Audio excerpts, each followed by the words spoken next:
Hey guys, hope you're having a good day. Got another video for you here.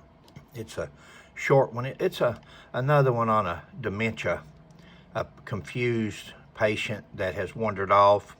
There's an alert out for him, but this police officer evidently doesn't know it, and of course assumes the worst and assumes that he's drunk or intoxicated, which has the same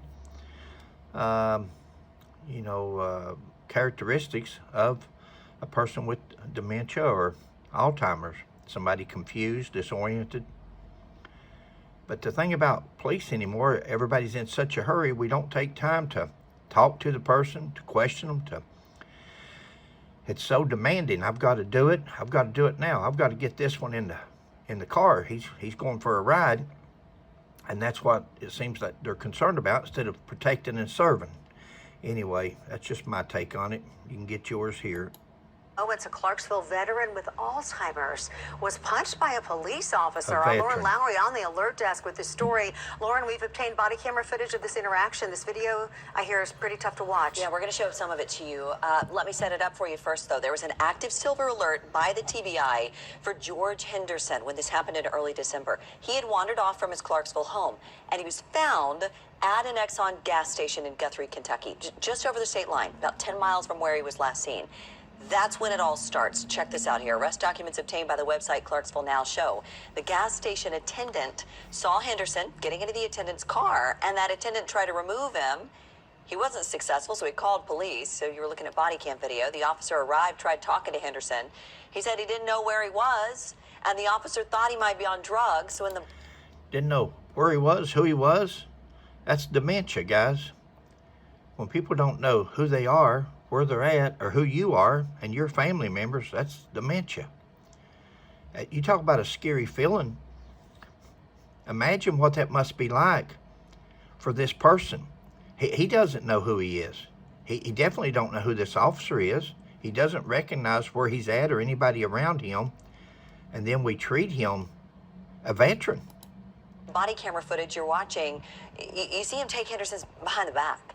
And then Henderson actually wrestled with him for a moment. That's the scuffle you're watching. And then we've got to get physical on top of that. We can't stand there and talk for a minute or try to find out what's going on. We have got to just take matters into our hands, and we've got to get physical. Here, before the officer puts him on the ground. According to arrest paperwork, Henderson bit the officer's hand. Things escalate, and you're going to see the officer rear his arm back and punch Henderson in the head. Henderson goes unconscious, and the officer continues his arrest after that point. If I'm not mistaken, that fellow is also in his 60s or so, just like the one they did in Danville, Kentucky. This is also Kentucky police officer. It's a Tennessee resident, but he's wandered over into Kentucky, and this is a Kentucky officer that's actually... So I would say that Kentucky, we used to have classes, I remember, on elder abuse and different things. I've been retired for almost 6 years now, so it's, but what has happened? Guys, there's dementia, there's Alzheimer's, there's autism. Autism is a big thing because people think that because the child or the person looks normal, that must be drugs, must be something else, and sometimes it's just not. Is it worth taking the chance and mistreating an innocent person? Now, Henderson got a cut behind his ear. He had to get stitches. Police said in a statement that they had no idea Henderson was the subject of a silver alert during that whole thing. And Tracy, police tell us the officer handled the matter in the way he was trained. In the way he was trained. Well, we need to go back to training, if that's true. Looked to me like he moved a little bit fast. The guy was a little bit rude. Dementia patients, you never know what their mood. They go mostly by daily routines. If something's a routine and daily, then it works out good for them. But if you throw them a curveball and they've got a doctor's appointment, and you say, we've got to go here, I'm not going anywhere. And that's the way they do. You've got to baby them like a 3-year-old kid. You've got to explain things. They do not understand a policeman's forcefulness or their voice, or they don't understand why they're being treated so rudely. You've got to talk sweet. You've got to talk understandably to a You've got to talk like you're talking to a child.